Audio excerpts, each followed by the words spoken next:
네, 오늘 수요예배 자리에 나오신 모든 여러분에게 예수님의 그 사랑과 은혜가 가득 넘치시기를 예수님의 이름으로 축복합니다. 혹시 여러분들 바다 좋아하시나요? 네, 바다 좋아하세요? 네. 혹시 바다 깊숙한 곳도 본 적 있으신가요? 그렇죠. 맞습니다. 바다 깊숙한 곳을 심해라고 이제 부르는데요. 이 심해는 우리가 두 눈으로 보는 이 바다와는 다르게 예쁜 푸른 빛이 아니라 빛이 거의 도달하지 않아서 완전히 어두운 공간이라고 합니다. 그리고 이 심해는 딱 봐도 정말 생명을 유지하기에 척박한 곳이고 또 먹이사슬이 굉장히 제한된 곳이기도 합니다. 밖에서 바다를 보았을 때는 마음에 평안을 주기도 하고 또 너무나도 아름다운 곳이지만 깊은 바닷속으로 들어가 보면 끝없는 이 어둠의 장소처럼 보이고 살아있는 게 정말 불가능해 보인다 싶을 정도로 느껴지기도 합니다. 또 그런 세계입니다. 그런데 이런 심해 속에서 생명력이 아주 폭발적으로 일어나는 때가 있습니다. 혹시 언제인지 아시나요? 네? 파도 일으칠 때요. 제가 알아본 결과 이 심해 생태계를 유지하는 아주 큰 생명력을 주는 하나의 생명체가 있는데 사진 한번 보여주시겠어요? 네, 혹시 뭔지 아시나요? 네, 고래입니다. 고래. 이 한 마리의 고래는 수십 년을 바다를 헤엄치고 이제 다니다가 죽음을 맞이하고 바닷속 깊은 곳까지 떨어진다고 합니다. 근데 이때 이 심해 속에 엄청난 생명력이 퍼진다고 합니다. 이것을 생물학에서는 고래 낙하라고 부른다고 합니다. 혹시 들어보신 적 있으신가요? 네, 고래 한 마리가 죽어서 1000m 이상 깊은 아래로 가라앉으면 그 거대한 몸은 흩어져 있던 수많은 생물들에게 수십 년 동안 생명력을 공급하는 자원이 됩니다. 네, 다음 사진 보여주시겠어요? 네, 저렇게 일자로 떨어진다고 해요. 그리고 옆에 지금 고기가 저렇게 상어인지 고기인지 잘 모르겠는데 잡아먹고 있는 그림이 나오는데요. 수년 동안 상어와 물고기들이 먼저 죽은 고래의 살을 먹고 그 뒤에는 해양 벌레와 각각류 그리고 연체동물이 남아있는 고래의 지방을 섭취합니다. 그리고 그 이후에는 홍합과 달팽이 등 이 고래의 뼈에서 나오는 영양분을 흡수하고 남은 뼈들은 또 이 해양 생태계의 서식지를 만들어준다라고 합니다. 이 과정이 무려 80년에서 100년이 걸린다고 합니다. 그래서 고래 한 마리가 죽으면 그 근방에 있는 수십 킬로에 있는 해양 생물들을 먹이고 살리는데 80년 동안이나 그렇게 한다라는 것이죠. 즉 이 고래 한 마리의 낙하가 이 심해 전체의 생명을 유지하는 하나의 거대한 생태계를 만들게 됩니다. 대부분의 생명체는 죽음을 맞이하면 끝이라고 여기기 마련입니다. 그러나 고래낙하라는 이 자연현상은 우리가 흔히 보는 죽음, 소멸, 종말의 그림이 아니라 오히려 죽음을 통해서 새로운 생명이 시작됨을 보여주는 사례입니다. 어둠 깊은 곳으로 낙하한 이 한 생명이 온 바닷속 생태계를 유지하고 살리는 생명의 공급원이 되어 주는 것이죠. 그런데 이 자연의 놀라운 현상은 우리 그리스도인의 신앙의 핵심이 무엇인지 아주 깊게 비유해주고 있습니다. 가장 위대하고 거룩하신 분의 낙하, 생명이 없고 모두가 죽을 수밖에 없는 어두운 이곳에 하나님께서 인간이 되어서 내려오신 사건, 예수 그리스도의 성육신은 바로 이 고래 낙하의 원리를 가장 위대하게 보여주는 사건이 아닐까 싶습니다. 이 예수님의 낙하, 예수님의 내려오심, 또 예수님의 죽으심, 그 이후에 부활하심은 단지 몇십 년이 아니라 수천 년 동안, 그리고 앞으로도 영원히 인류 전체를 살려온 그리고 살려내실 생명의 근원이자 원천이 되어 주셨습니다. 아무 소망도 없는 이 어두운 땅에 소망을 주시고 또 생명을 주시고 죄를 끊어내기 위하여 오신 것이죠. 예수님의 오심은 바로 생명을 공급해 주는 사건이며 끊임없는 영원한 생명을 사는 이 생태계를 세우시는 그런 사건이 되었습니다.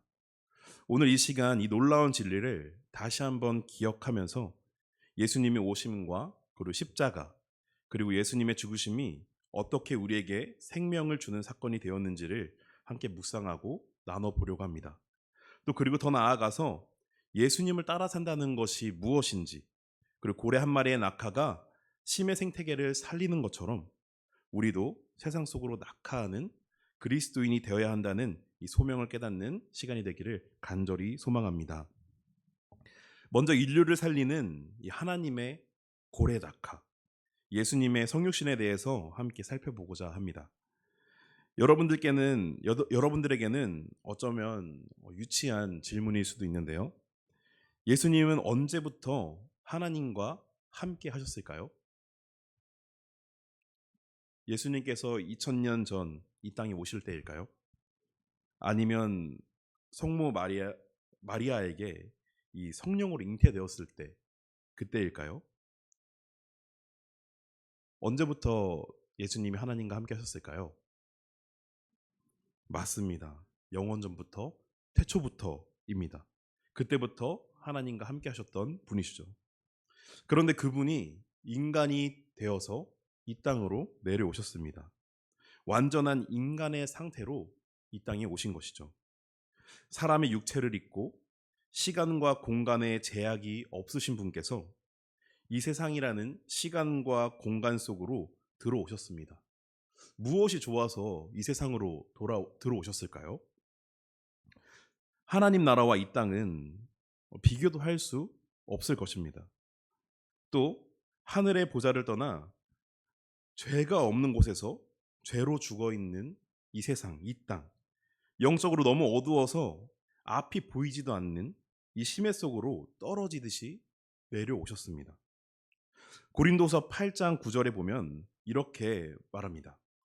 우리 주 예수 그리스도의 은혜를 너희가 알거니와 부유하신 이로서 너희를 위하여 가난하게 되심은 그의 가난함으로 말미암아 너희를 부유하게 하려 하심이라. 아멘.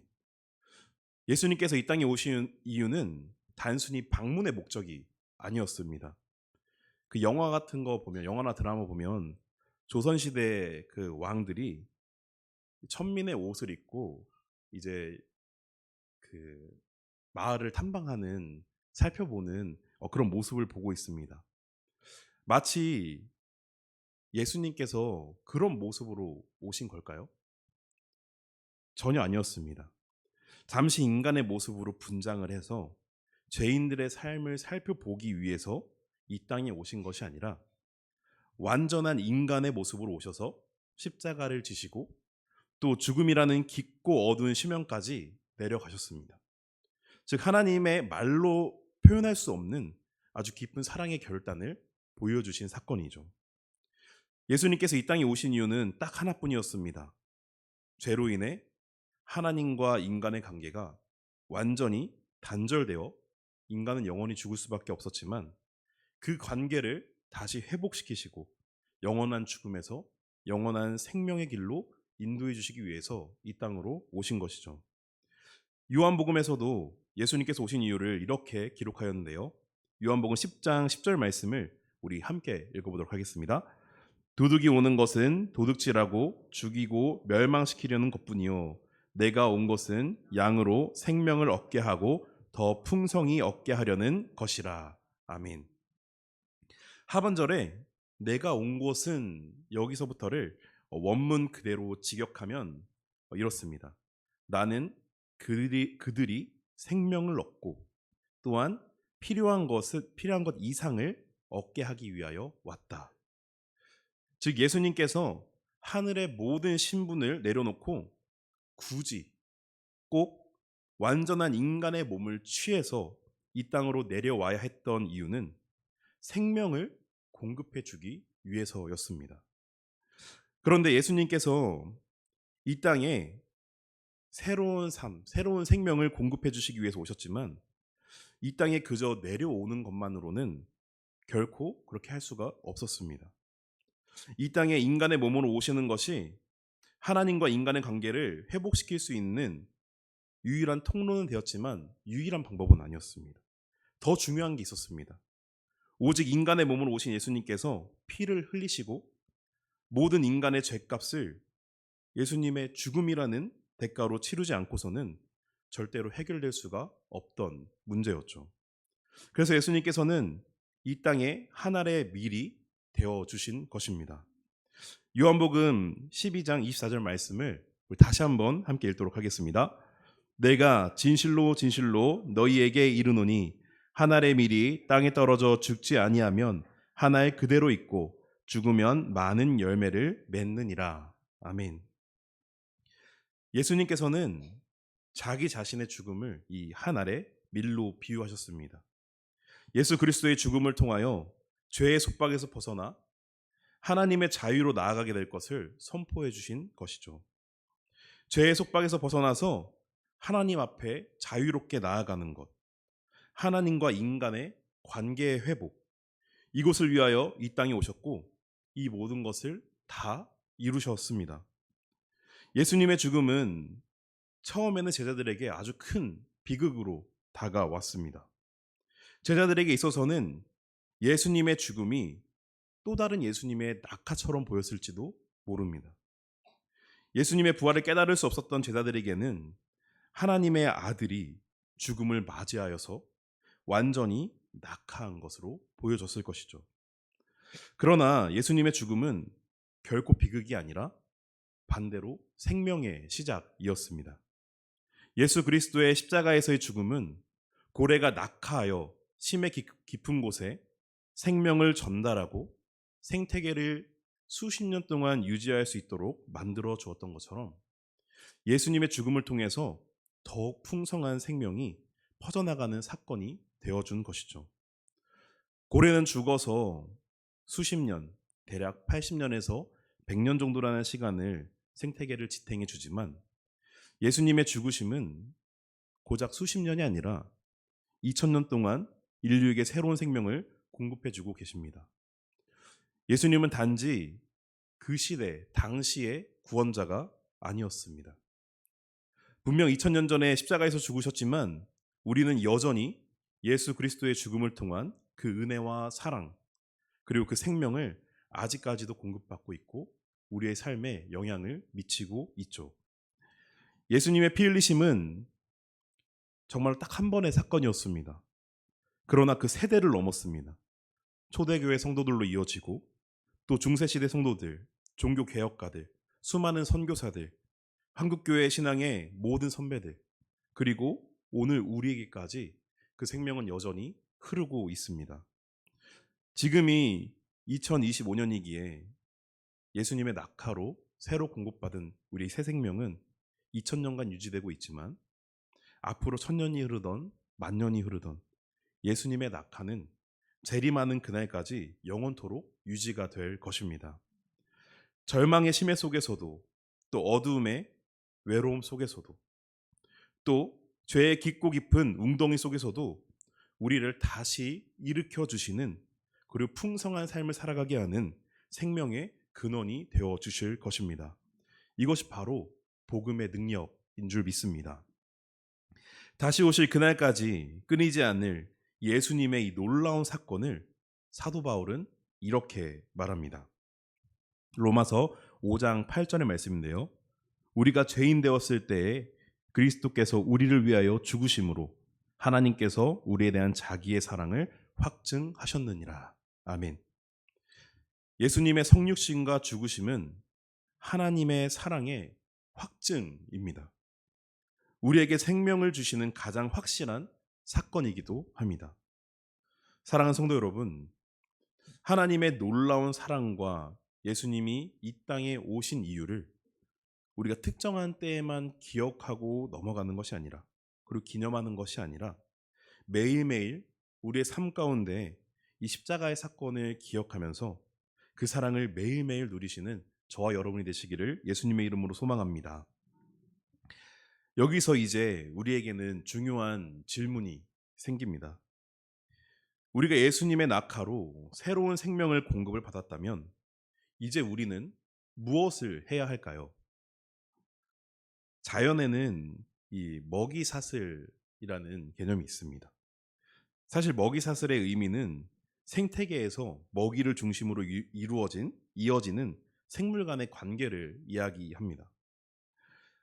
고래가 낙하해서 심해 생물들에게 생명력을 나눠주고 생태계를 유지할 수 있도록 도와주는데, 이 고래의 살점과 영양분을 공급받은 해양 생물들은 거기서 자기들만 잘 먹고 잘 사는 것에 그치는 것이 아닙니다.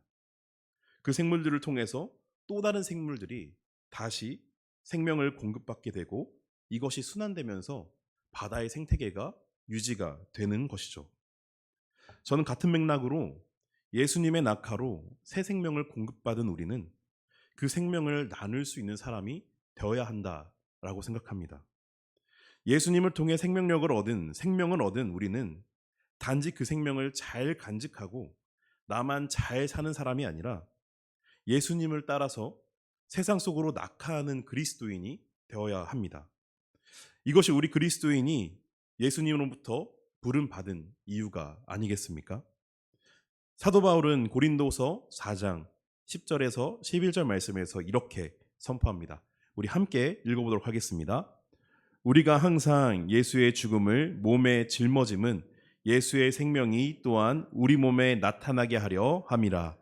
우리 살아있는 자가 항상 예수를 위하여 죽음을 몸에 짊어짐은 예수의 생명이 또한 우리 몸에 나타나게 하려 함이라. 아멘. 사도 바울은 살아있는 그리스도의 삶을 이렇게 얘기합니다. 예수의 죽음을 몸에 짊어지는 삶. 이것이 바로 살아있는 그리스도인의 삶이다라고 말합니다. 예수의 죽음을 몸에 짊어지는 것, 이것은 과연 어떤 것을 의미하는 것일까요?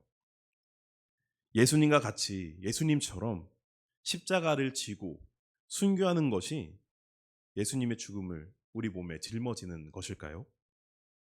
아닐 것입니다. 사도 바울이 말하는 예수의 죽음을 우리 몸에 짊어지는 것은 예수 그리스도께서 당하였던 그 죽음의 고통을 날마다 기억하고 기념하는 것, 그리고 그것으로 인해 우리가 살아내는 것을 말하는 것입니다. 이 땅에 인간의 몸으로 내려와서 우리 인간을 사랑함으로 하나님과의 단절된 그 관계를 회복함으로 말미암아 영원한 생명을 공급하기 위해서 당할 수밖에 없었던 그 고통을 기억하면서 우리도 예수 그리스도께서 살아내신 것 같이 우리 또한 그렇게 살아내야 함을 말하는 것이죠. 즉, 첫 번째로는 내가 예수 그리스도를 믿기 때문에 따라오는 고통, 두 번째로는 예수 그리스도가 새로운 생명을 공급하기 위하여 당하고 또 죽으셨던 것처럼 우리도 죽기까지 예수님께서 우리에게 주신 그 사랑을 전하기 위해서 받을 수밖에 없는 고통, 이 고통을 우리가 늘 기억하고 감당해내며 살아내는 것이 바로 예수 그리스도의 죽음을 몸에 새기는 것입니다. 이 말을 쉽게 정리하면, 내가 먼저 예수님 잘 믿고 예수님을 모르는 자들에게 우리가 세상 속으로 들어가 그들에게 예수님을 전하는 삶을 살아내는 것을 말합니다. 빛이 없는 곳에 빛을 들고 들어가는 삶, 소망이 없는 곳에 소망을 들고 들어가는 삶, 사랑이 없는 곳에 사랑을 들고 들어가는 삶, 예수님이 인간의 몸으로 살아내셨던 그 삶을 우리도 똑같이 살아내는 것, 그것이 바로 예수의 죽음을 몸에 짊어지는 것이라고 할 수 있겠습니다. 고래 한 마리가 죽음을 맞이하고 낙하에서 심해를 살리는 것처럼 그리스도인 한 사람이 복음을 들고 가정으로 들어가고 학교로 들어가고 직장으로 들어가고 세상으로 들어갈 때 그 한 사람으로 말미암아 그곳에 예수님께서 허락하신 생명이 새롭게 공급될 줄로 믿습니다. 더 나아가 우리 한 사람의 기도, 한 사람의 헌신, 또 한 사람의 이웃을 향한 사랑, 또 한 사람의 희생을 통해서 누군가의 삶을 다시 살리고 상한 마음을 회복시켜주고 공동체를 변화시키며 이로 인해서 하나님의 나라가 또 확장될 줄로 믿습니다. 사랑하는 성도 여러분, 우리는 그리스도인의 근본적인 이 정체성을 잊고 살아서는 안 됩니다. 나의 신앙생활, 나의 믿음을 위해서 하는 것, 그것도 너무나도 중요합니다. 그러나 나만 잘 되는 신앙은 결코 주님께서 기뻐하실 그리스도인의 모습이 아닐 것입니다. 예수님을 따라 사는 것, 예수님께서 걸어가신 그 발자취를 우리가 똑같이 따라가는 것, 예수님의 죽음을 우리 몸에 짊어지는 것, 이것이 주님께서 기뻐하시며 잘하였다 칭찬하실 그리스도인의 삶일 것입니다. 예수님께서 하늘 보좌를 버리시고 이 세상으로 낙하하신 것처럼 우리 또한 예수님의 사랑으로 이 세상에 낙하하는 그리스도인이 되시기를 예수님의 이름으로 간절히 소망합니다. 이제 마지막으로 우리가 반드시 또 붙들어야 할 아주 중요한 진리가 있습니다. 예수님의 낙하로 영원한 생명을 얻은 우리가 실제로 세상 속으로 낙하하는 그리스도인으로서 살아가려면 반드시 우리에겐 필요한 것이 있습니다. 바로 교회라는 공동체입니다. 고래 한 마리의 낙하가 심해를 살리고 생명력을 공급하는 것처럼 그 생명이 또 다른 생명으로 또 흘러가고 또 하나의 거대한 생태계를 만들어내는 것처럼 예수님 한 분의 희생은 교회라는 공동체를 통해서 오늘까지도 계속해서 이 생명의 은혜가 흐르도록 하고 있습니다. 잘 아시는 것처럼 교회는 단순히 예배를 드리는 장소는 아닙니다. 그리스도를 따르는 그리스도인들이 모인 곳으로서 예수님께서 주신 이 생명이 흐르고 순환되는 영적 생태계의 중심을 바로 우리는 교회라고 부를 수 있겠습니다. 어떤 분은 이런 질문이 생길 수도 있고 또 우리는 종종 이런 질문을 받기도 합니다.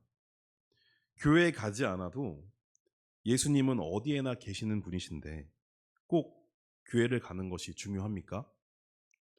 혼자서도 신앙생활 잘할 수 있고 얼마든지 낙하는 삶 살 수 있을 것 같은데요. 맞습니다. 예수님은 어디에나 계시고 얼마든지 우리도 신앙생활 잘할 수 있습니다. 그러나 성경은 이 믿음의 성장을 개인의 영역으로만 설명하지는 않습니다. 예수님께서는 내가 어디에 있으니 공동체 별로 중요하지 않아. 개인의 신앙생활만 잘하면 돼.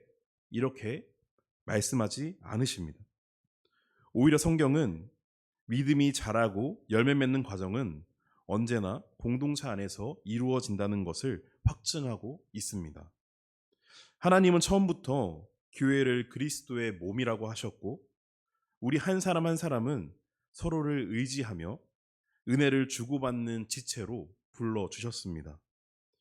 우리는 지체이기 때문에 결코 혼자서는 존재할 수 없습니다.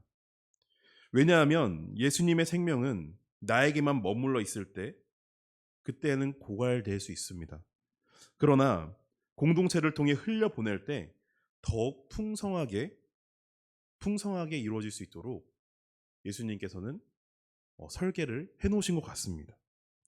교회는 이러한 순환을 가능하게 해주는 장소입니다. 교회 안에서 우리는 말씀을 통해서 생명을 공급받고 또 우리의 마음이 기도를 통해서 회복이 되고 서로의 사랑과 격려를 통해서 다시 세상으로 나아갈 수 있는 힘을 얻습니다. 그것을 가능케 하는 곳이 바로 교회입니다. 그리고 다시 세상 속으로 들어가기 위해서 복음을 전하며 또 누군가를 살리고 그 사람이 또 다른 사람에게 생명을 흘려보내는 은혜의 순환이 만들어지는 곳이 바로 교회입니다. 실제로 교회 안에서는 크고 작은 영적 낙하들이 매일매일 일어나고 있습니다. 누군가 묵묵히 흘리는 중보의 눈물이 또 다른 성도의 삶을 살려내고 드러나지 않는 헌신이 공동체 전체를 숨쉬게 합니다. 또 한 교사의 이 사랑이 그 아이를 변화시키고 그 아이가 또 자라 다른 세대를 일으키기도 합니다. 바로 이런 일들이 수백 수천의 영적 낙하가 되어서 교회 전체가 생명을 공급받는 영적 바다를 형성해 주고 있습니다. 그래서 우리는 주님께서 우리에게 허락하신 이 교회라는 공동체 안에서 서로가 서로에게 생명력을 공급하고 또 나도 받는 그 사명을 충분히 감당해내야 합니다. 때때로 우리는 교회는 완벽하지 않다. 그런데 교회가 필요합니까? 이런 질문을 하는 사람들을 만나곤 합니다. 저도 SNS를 자주 하진 않지만 요즘 참 종교적인 이야기가 SNS에 많이 올라옵니다. 그런데 SNS에 들어가 보면 이런 말을 하는 청년들 그리고 30, 40대 성도들이 얼마나 많은지 모릅니다. 도대체 교회 왜 가냐? 교회도 완벽하지 못하다. 교회는 굳이 필요하지 않다. 혼자서 신앙생활 잘하면 된다. 이런 말들이 정말 많이 올라오더라고요. 어쩌면 맞을지도 모릅니다. 교회는 완벽하지 않습니다. 분명히 결점도 있고 부족함도 있고 또 그로 인해 오는 상처도 있을 것입니다. 그런데 이것은 교회뿐만이 아니라 어디에 갖다 대도 마찬가지입니다. 이 세상에 완벽하고 완전한 것은 없습니다. 오직 완전하다 말할 수 있는 것은 하나님 뿐이십니다. 교회는 완전하지 않지만 대신 하나님께서 교회를 통치해 주시고 머리 되시는 예수 그리스도가 있으시기에 우리는 완전하지 않음에도 예수님으로부터 흐르는 그 생명이 있기 때문에 이 교회라는 공동체가 살아있는 것입니다. 그리고 하나님은 이 불완전한 공동체를 통해서 완전한 복음의 생태계를 이루어 가실 수 있는 충분한 분이십니다. 그러므로 우리가 예수님을 따라 세상으로 낙하하는 그리스도인으로 살아내기 위해서는 반드시 이 교회를 떠나서는 안 됩니다. 우리는 생명을 공급받아 살아가는 사람들입니다. 이 말이 의미하는 바는 우리에게 생명이 끊어지면 우리는 멈춰지게 되고 죽어갈 수밖에 없는 존재라는 것입니다. 교회는 우리가 힘을 얻고 생명을 얻는 자리이며 또 그 생명을 가지고 다시 파송받는 자리이기도 하고 또 은혜가 순환되는 자리이기도 합니다. 교회는 이 시대의 영적 심해 속에서 복음의 생태계를 유지해주고 세상을 살리는 하나님의 아주 전략적인 장소인 것이죠. 사랑하는 성도 여러분, 이제 우리가 함께 이 예수님의 낙하를 따라서 하나님께서 세우신 이 교회 공동체 안에서 생명을 충분하게 받고 또 생명을 흘려보내며 살아가는 저와 여러분이 되시기를 예수님의 이름으로 간절히 소망합니다. 말씀을 정리하겠습니다.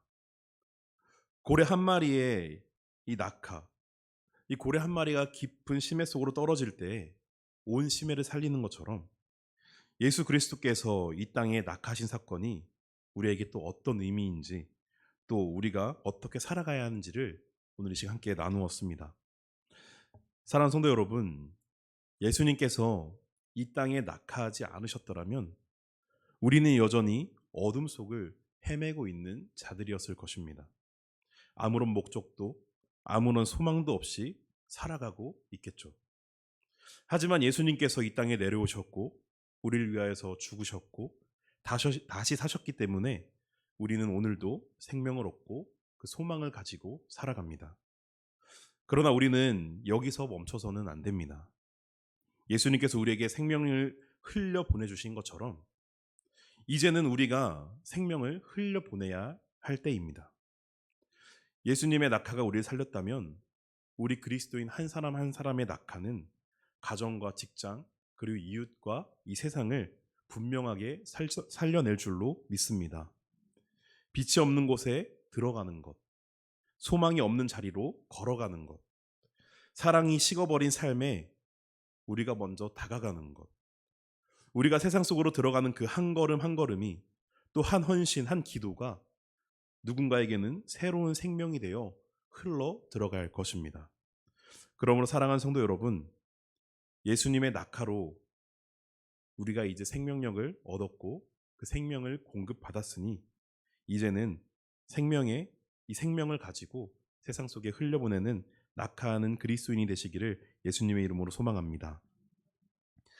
오늘 우리를 위해서 내려오신 이 주님의 사랑을 우리가 기억하면서, 그리고 낙하하는 그리스도인이 되겠다는 결단을 하면서 우리가 정말 이 그리스도인으로서 살아가는 것이 얼마나 복되고, 또 주님께서 주신 이 생명을 가짐이 얼마나 또 복되고, 또 이것을 나누는 것이 얼마나 복된 삶인지를 알고 깨닫고 또 누리는 저와 여러분이 되시기를 예수님의 이름으로 축복합니다.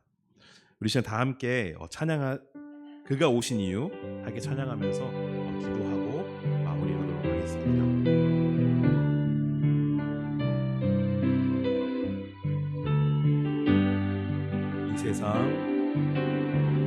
이 세상 가장 아름다운 순종의 눈물, 온 세상 다시 빛나게 한 생명의 눈물, 그가 이 땅에 오신 이유, 죽어야 살게 되고 져야만 승리하는 놀랍고 영원한 신비, 지으신 그대로 회복시킨 우리의 창조주 그리스도, 십자가의 길로 아버지 뜻 이루셨네. 그가 이 땅에 오신 이유, 이제 우리에게 맡겨진 그 소망, 그 사랑, 그 생명, 아름답고 눈부신 십자가의 길, 우리가 이 땅에 살아갈, 다시 처음부터 고백합니다. 이 세상 가장 아름다운 순종의 눈물,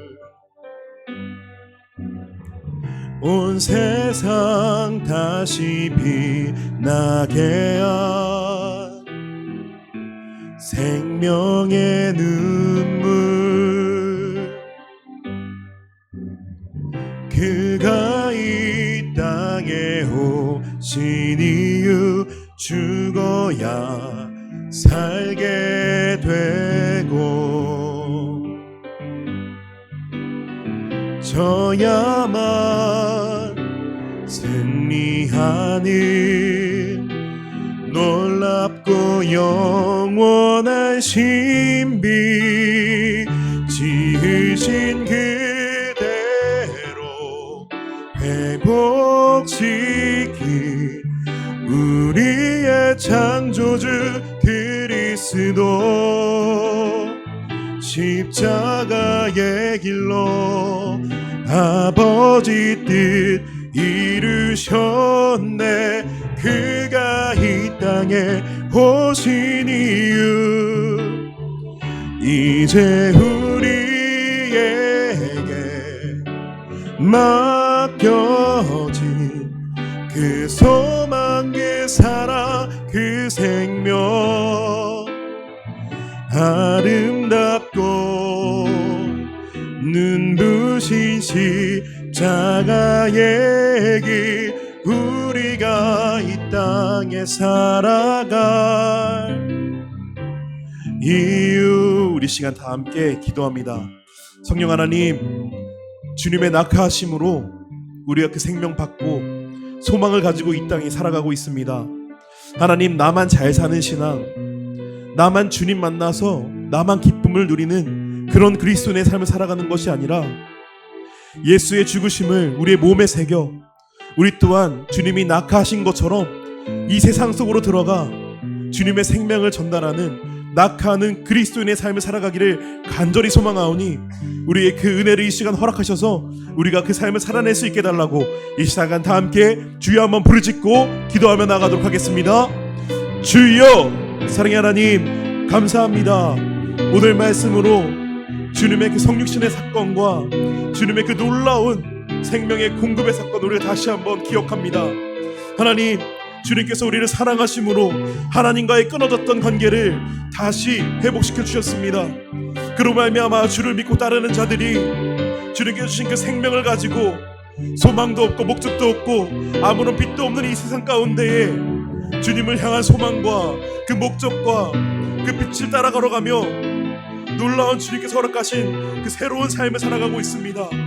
하나님, 주님, 이제는 우리가 죄로부터 벗어나 주님께서 주신 그 새 생명을 가지고 살아가오니 주님께서 주신 이 새 생명을 우리만 간직하고 살아가는 것이 아니라 이제는 세상 속에 가지고 들어가 낙하하는 그리스도인이 되어 고래 한 마리가 생태계를 수십 년 수백 년을 살리는 것처럼 우리 또한 그 주님의 생명을 공급하여 이 죄로 얻어진 이 삶을, 이 세상을 다시 한번 하나님 나라가 확장되고 복음이 선포되어 생명을 공급하는 그런 생태계의 삶이 일어날 수 있도록 하나님, 주님께서 주신 그 생명 가지고 우리가 낙하하는 그리스도인이 될 수 있도록 주님께서 인도하여 주시옵소서.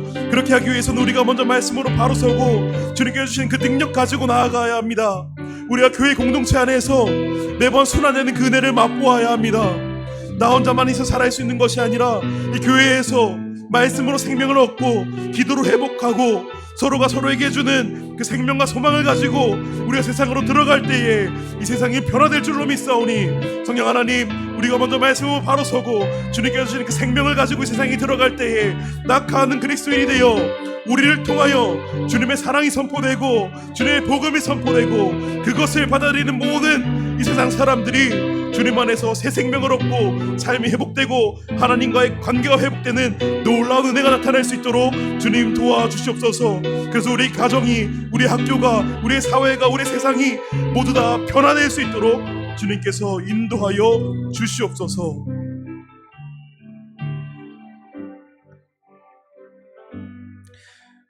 참 사랑이신 하나님 감사합니다. 오늘 우리를 향한 하나님의 놀라운 사랑을 다시 보시게 하시니 감사드립니다. 우리를 위하여 하나뿐인 아들 예수 그리스도를 하늘 보좌에 앉히신 것이 아니라 죄로 더럽혀진 땅으로 보내주시고 우리를 건져내 새 생명을 주셨으니 주님 앞에 무한한 감사를 올려드립니다. 주님께서 이 세상에 낙하하심으로 우리가 새 생명을 얻은 것처럼 이제 주님, 우리 앞에 모인 한 사람 한 사람이 주님께서 보내신 곳에 낙하하는 그리스도인의 삶을 살아가기를 간절히 원합니다. 주님께 받은 은혜와 그 생명을 나만 위해 그 은혜로 가두지 않게 하시고 주님께서 어둠으로 내려가 빛을 비추신 것처럼 우리 또한 소망 없는 자리로 들어가 빛을 비추는 자들로 주님께서 세워 주시옵소서. 예수님의 죽음을 몸에 짊어지는 삶, 예수님께서 본이 되어주신 그 삶을 따라 살아가는 그리스도인이 되게 하시고 가정과 직장과 공동체 속으로 들어가 복음을 전하여 하나님의 나라가 그리스도인의 낙하를 통하여 확장되는 은혜를 누리게 하여 주시옵소서. 편안함에 머물지 않게 하시고 안전한 곳만 찾지 않게 하시고 주님을 따라 사는 것 때문에 그 고난과 희생을 두려워하지 않는 참된 제자로 주님께서 세워 주시옵소서. 오늘 우리의 결단이 이 시간 말로 끝나지 않게 하시고 우리의 작은 순종을 통해서 이 시대의 영적 심해에 새로운 생명이 흐르게 하여 주시옵소서. 감사드리오며 우리의 빛이 되시는 예수 그리스도 이름으로 간절히 기도합니다. 아멘. 우리 앞뒤 좌우에 있는 모든 성도님과 함께 인사하겠습니다. 낙하하는 그리스도인이 됩시다. 낙하하는 그리스도인이 됩시다. 낙하하는 그리스도인이 됩시다. 네, 광고입니다. 예수님이 오심을 기다리는 대강절이 시작되었습니다. 또 기쁨과 감사와 또 주님의 이 내려오심을 우리가 기념하며 기도하면서 준비하는 시간이 되시기를 소망합니다. 불이웃을 돕기를 위한 이제 나면트리를 받고 있습니다. 나면트리를 후원하시는 분들은 교회 사무실로 보내주시면 되겠습니다. 성탄절 세례 및 입교자 신청이 있습니다. 주보를 보시고 각 대상은 신청해 주시기를 바랍니다. 신천 임원교육이 12월 14일, 21일, 28일 모두 주일입니다. 12시 40분에 지하 세가족실에서 있습니다. 대상자들은 참여하셔서 꼭 교육 받아주시기를 바랍니다. 성탄절 케이크 나누기가 12월 20일 진행됩니다. 교육부 성탄 발표가 12월 21일 주일 4부 예배 때 있습니다. 많이 참석해 주셔서 성탄의 기쁨을 함께 누려주시기를 바랍니다. 또 성탄 감사 예배가 12월 25일 목요일 오전 10시 30분에 있습니다. 기부금 영수증 신청을 지금 받고 있습니다. 안내가 나간 것처럼 온라인 영상 잘 참고하셔서 신청해 주시고 또 어려우신 분들은 사무실에 오셔서 말씀해 주시면 도와드리도록 하겠습니다. 신청 기간은 1월 1일부터 10일까지라고 하니까요. 이 기간을 꼭 엄수해 주시기를 바랍니다. 또 여성교회에서 또 사가죽을 판매하고 있습니다. 또 지하 여성교실에 문의해 주시기를 바랍니다. 그리고 나머지 일정은 주보를 참고해 주시고 또 담임 목사님 모든 일정 가운데 잘 마무리하고 또 은혜 또 많이 받고 또 말씀 귀하게 선포하실 수 있도록 참고하셔서 이 주보 보고 항상 때에 맞춰 함께 기도해 주시면 감사하겠습니다. 이제 담임 목사 광고 하나가 빠졌습니다. 서울 이룸병원에서 떡을 제공해 주었습니다. 가실 때에 한 개씩 가져가시면 되겠습니다. 이제 담임 목사님 나오셔서 봉헌해 주시고 그리고 축도로 수요예배를 마치도록 하겠습니다.